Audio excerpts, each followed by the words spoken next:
What's going on, everyone? My name is Alexander. I'm back at you with another video today comparing the two cameras, A and B camera, a term us videographers and cinematographers like to use for our primary and secondary camera on set. We are looking at the one, importance of having two cameras in your kit, A and B camera, and two, how the footage stacks up with a C400 as my A cam and a C70 as my B cam.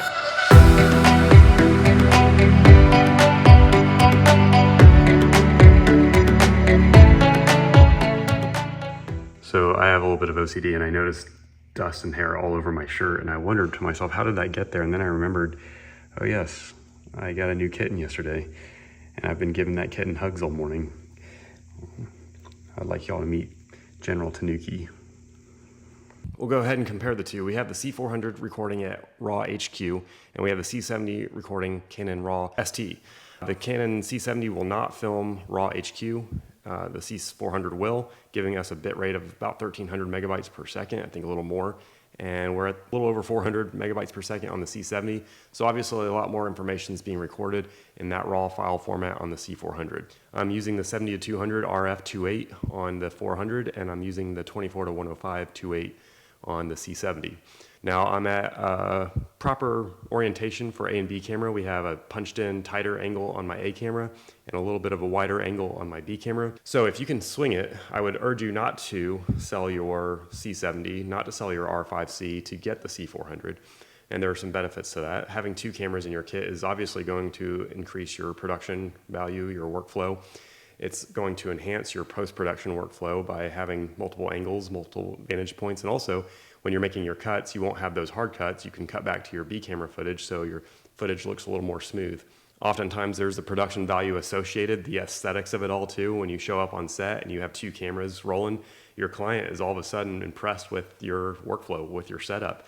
And as we know, as silly as it sounds in the cinematography world and the photography world, the bigger your lens, the more expensive your kit looks and all that, your lighting, your show of force basically is going to impress your client, and impress clients is a good thing. So take that for what it's worth. If you have to sell your camera to get the C400, I would still encourage that, of course, but that's why we know networking is so important in your area. Make friends with other cinematographers, with other filmmakers, with other videographers. Especially ones that use the same kind of lenses and gear as you, because it's going to, again, enhance your workflow.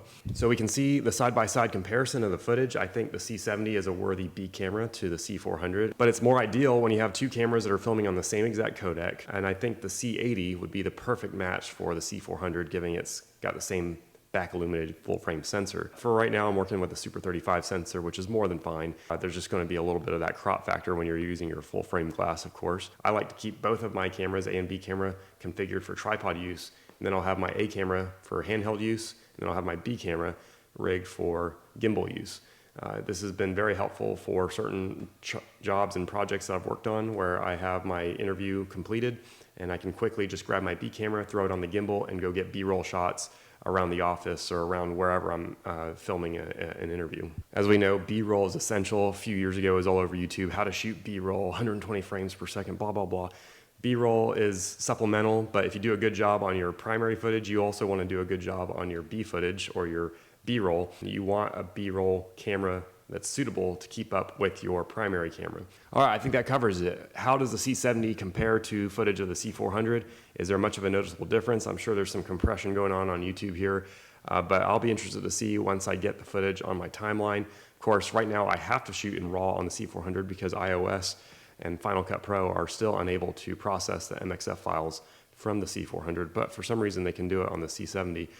We'll see how that update, hopefully that update comes out soon. But anyways, my name is Alexander. Thanks for watching. I'm making this channel to essentially provide information as it comes my way, some obstacles that come my way as a videographer, as a photographer, and share my knowledge with you all here on YouTube, and of course gain knowledge from you all as well. So leave those comments, tell me where I messed up, tell me your thoughts and your opinions, tell me what I did right. I'd love to hear from you. I hope you all have a great day, and I'll catch you in the next video.